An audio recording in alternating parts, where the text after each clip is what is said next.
Welcome to this worship service of the Unitarian Universalist congregation at Shelter Rock. A special welcome both to those who are here, sharing the same location in space-time, and all who are here in various locations in space, but sharing this time together. I'm Reverend Jaye Brooks. My pronouns are she and her. I'm one of the ministers here, along with Reverend Jennifer Brower and our lead minister, the Reverend Dr. Natalie Fenimore. Leading this service with me today is Worship Associate Suzanne Viverito, our music director, Stephen Smith, along with the choir and our marvelous musicians. As a congregation, we seek to create loving religious community, encourage spiritual growth, and build a more just and joyful world. In this special time each Sunday morning, we gather to restore the balance of our spirits, to celebrate the joys of life, and to find the strength and courage to meet life's challenges and sorrows. This morning, we continue to explore this month's learning and worship theme, Holding History. For those present in the building, please continue to practice pandemic precautions. Stay masked while indoors, keep a healthy distance while sitting or speaking. You'll hear the choir, which is in the art gallery, and see them on the screen. We ask that after the service you don't linger in the building, gather outside and socialize, or come to the online coffee hour at 11:45 to meet new friends and see the faces of the friends you're missing. After all, when we wear our masks, you can't really see each other's faces, can we? As Nathaniel Lanasa plays our centering music, let's take a moment to ground ourselves in time and place, hearing the music as a call to quiet the noise and static of daily life and allow the Spirit to emerge.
This prayer is for you, from Love Like Thunder by Unitarian Universalist poet Jess Reynolds.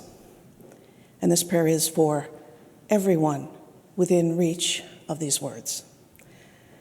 This prayer is for you. Yes, you. You with your mud-caked dreams and thistle-studded heart.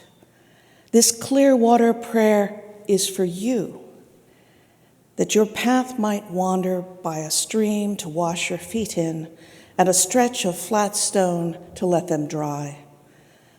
I see you in the desert, burying your bare feet to blisters in the sharp sand until you fall to your knees with the hot weight of it all.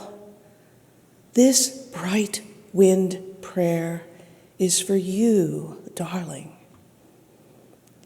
that you might find branches to shade your face and one clean breath to fill your lungs. From the shore, I can see your boat. I cannot see your boat for the fog, but I hear you Hear the sea shanties you sing just to keep your heart beating. Beloved, I am singing too, a harmony above the waves that is nothing but a prayer for you. Under the wide, thundering sky, I will find you. You, unsure if you believe in God, believe in anything but the tangled weeds in your garden and stones under your feet. Under the wide, thundering sky, I will tell you, you are proof enough of great love in the world, no matter the weather. Yes, you.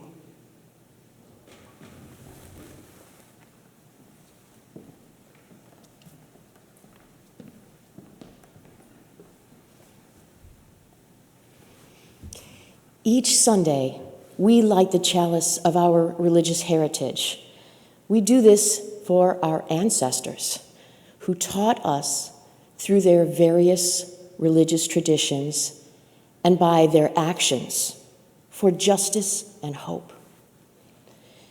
We do this for our children who are learning the traditions we teach and who learn more from our actions than our words. We do this for ourselves to remind us of who we are and who we seek to become.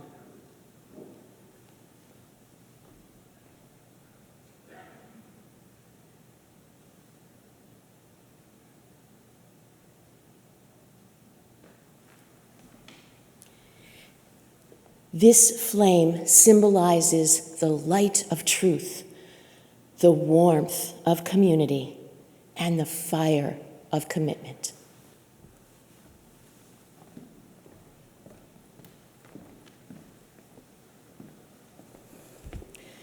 The congregation's words of affirmation express the purpose and intention for our gathering in religious community.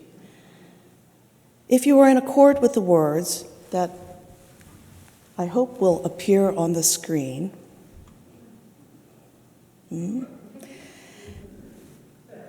there they are. Speak them along with me. Love is the doctrine of this congregation.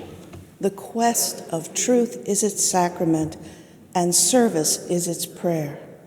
To dwell together in peace, to seek knowledge in freedom, to serve human need.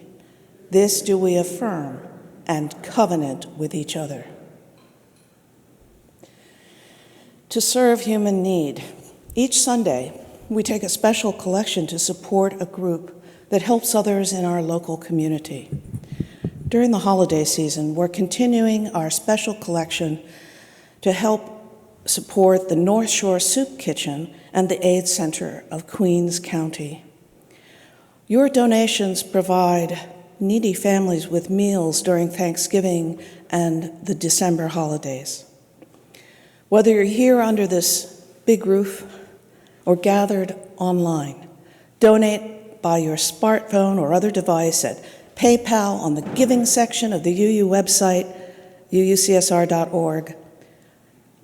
And if you're here on site, you can place a donation in the basket as you leave this worship room.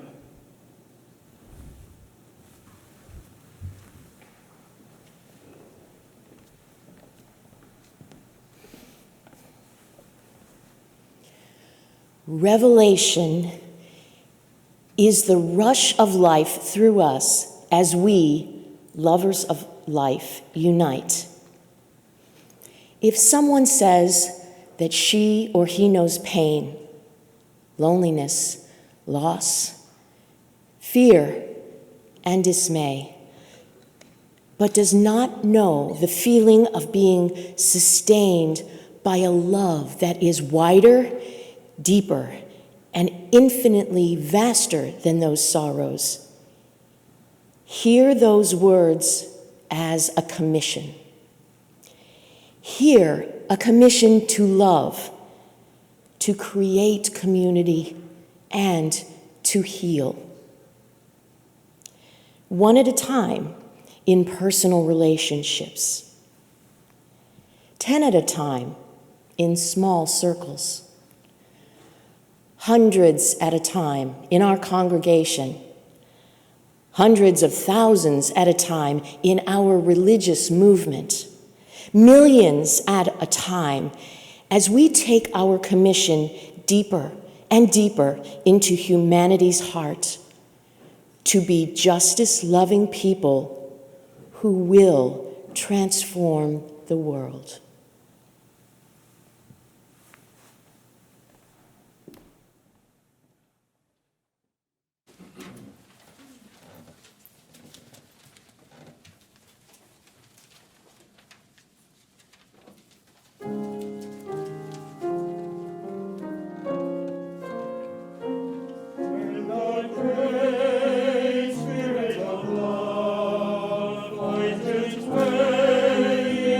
Your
A few years ago, in another congregation, I was sitting in a circle listening to people who were preparing for membership.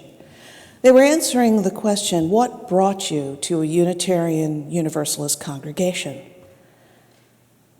One newcomer said, I've realized I want to be with, I was going to say, like-minded people, but that really isn't right. I want to be with like-hearted people. Immediately I thought, now that is a profound theological statement. And it is. It neatly captures two main threads of Unitarian and Universalist history. In a UU congregation, we gather a wide diversity of theological beliefs under one roof of shared values. Or to put it another way, we're people with different beliefs who worship together as one faith. How do we do that? By refusing to be like-minded as we ever seek to be like-hearted. These ideas go far back in time. Something many of us don't often think about is that Unitarian Universalism, as an organized religious body, dates back only to the 1961 merger of the two denominations, the Unitarians and the Universalists, both of which had their roots in Protestant Christianity, and that was just 60 years ago. But the ideas that influenced the Unitarians and the Universalists date back nearly 2,000 years to the earliest Christians. Now, many people who have never engaged with Unitarian Universalism may assume that we're nothing more than another mainline Protestant congregation. And there are some who are sure that we are a terrible heresy. There's some truth in that. The ideas of our religious forebears, dating back to the early Christian theologian Origen, who was born in 184, and Arius, who was born in 286, came to be viewed as heretical by the Christian orthodoxy. Origen's heresy was the idea that God loved everyone, no matter what they believed or how bad someone thought they were. And there's that heart with love at the center. Arius thought that God was a unity, not a trinity. Theologies that later were called Unitarian trace back to that idea. Now, a word about orthodoxy and heresy. The early history of Christianity, even before people called themselves Christians, there were Jews who followed the teachings of Jesus of Nazareth. This was a time of robust and creative theological development. Various groups in different places established their own canon of stories about Jesus and their own statement of correct beliefs.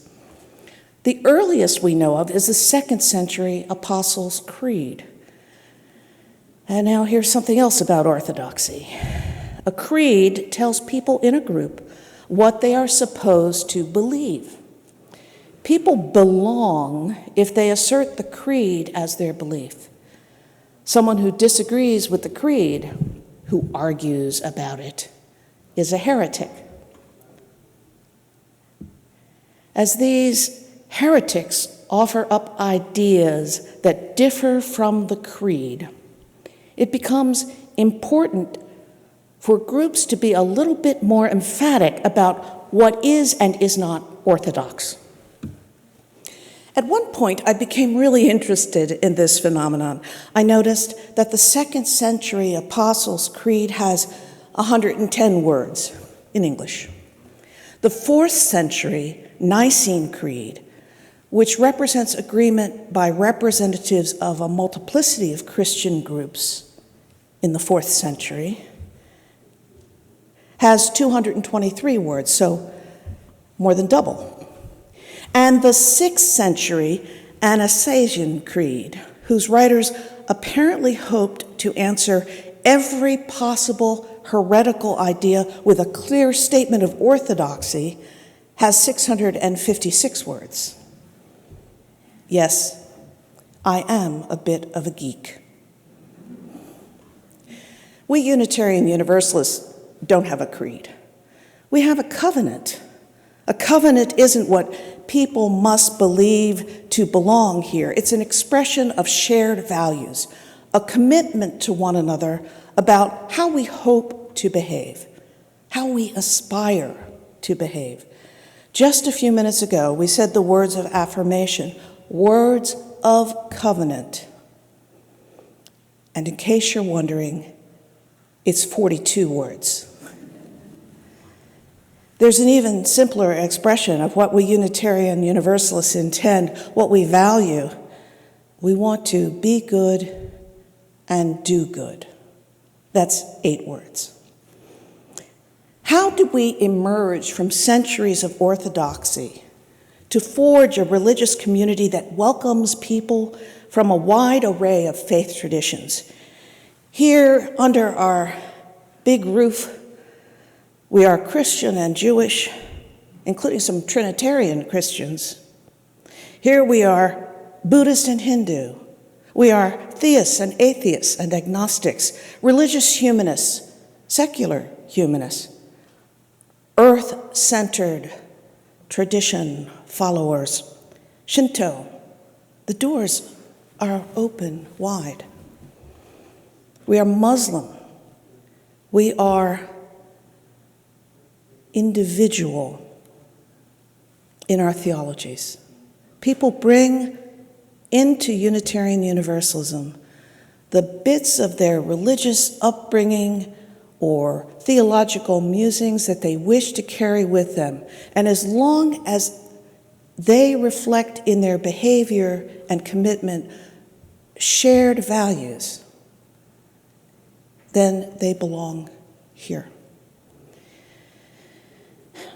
The invention of the printing press in the mid-1400s expanded access to books and versions of books, including books that presented the Christian scriptures not in Latin, but in the ordinary language of the people. Martin Luther may have touched off the Protestant Reformation. It was a bit of a revolution. Reformation in 1517, but it had been brewing since the early days when very little was written down. Then people started reading the actual words of the scriptures. In the mid-1500s in Poland and Transylvania, the idea of God as a unity, not a trinity, gained traction because people could look at the scriptures and see that the Trinity is not actually a biblical concept. One of the stories I love from this era is that in Transylvania, under King John Sigismund, there was a lengthy scholarly debate about the Trinity. And simultaneously, as these scholarly ideas filtered into common discourse, ordinary people began discussing religious ideas in the streets and in the taverns. Apparently there were a few fistfights over theology, that ordinary people would sit down and talk about their ideas. And I'm not praising the fistfights, but it's interesting to think that there was this time in the mid-1500s where there was enough freedom of religious expression that people could talk about their non-orthodox ideas. What emerged from that time and that culture was the 1568 declaration called the Edict of Torta that said that faith is a gift from God and not something the government can regulate. One of the scholarly participants in that debate was Ferenc David, and that's the anglicized pronunciation of a Hungarian name, which is of course more authentic, but I don't trust myself. Ferenc David famously said, "We need not think alike to love alike." And that's it, right there. The idea of theological diversity united by love, by shared values, and it's in our UU principles today: respect for the inherent worth of every person, a free and responsible search for truth and meaning, freedom, acceptance of one another, and encouragement to spiritual growth, love. Those are values, and they create elbow room for divergent ideas. Now, Unitarian Universalism as it is today, especially in America, faced its own early controversies over orthodoxy and heresy. The Pilgrims were dissenters from the Church of England, but they brought their own orthodoxy, a Calvinism that left little room for individual or independent thought. In the early 1800s, the less orthodox thinkers, the heretics, were derisively called Unitarians. William Ellery Channing, in 1819, claimed the name Unitarian as a badge of honor. And the first Unitarian covenant, not creed, was the 1934 Harvard Covenant, 117 words. It expressed at its core the earnest desire and intention to live a holy, religious, and useful life. America is a big country. When the Unitarians moved west, in 1886, the Western Conference of Unitarian Churches declared that all are welcome, specifically including agnostics, spiritualists, and atheists. So there was, for a short while, a split that could have become permanent between the Eastern congregations and the Western ones. What brought them together was a shared conviction that while Unitarians might diverge in their theology, they shared a common commitment to bringing about a world that was grounded in truth, righteousness, and love. This is our religious heritage, not one of like-mindedness or thinking the same. That's orthodoxy. That's creed, and our forebears rejected it long ago. Our religious heritage is rooted in the idea that love binds us together. We may differ in theology. In fact, we pretty much insist on it. But love unites us. The freedom to think new ideas is central to our religious tradition. And what makes that freedom work for us is like-heartedness. We are a like-hearted people. Love is the other strand that is central to our religious tradition. And from this strand, we have our commission to love, to create community, and to heal. We commit to care for and encourage one another. We commit to the desire and the effort to care for and encourage all of humanity. Human.Kind.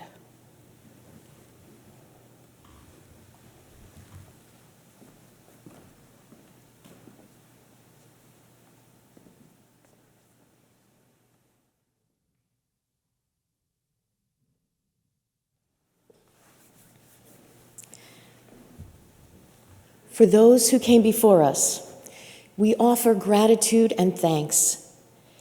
May their memories be a blessing. May we feel surrounded by their love. As we go forth from this time and place, let us be inspired by their courage, their wisdom, and their dreams. Let us honor them by doing the work of living boldly, loving mightily, and creating heaven on earth. Amen and blessed be. So now we extinguish this chalice, but not the light of truth, the warmth of community, or the fire of commitment. These we carry in our hearts and out into all the world.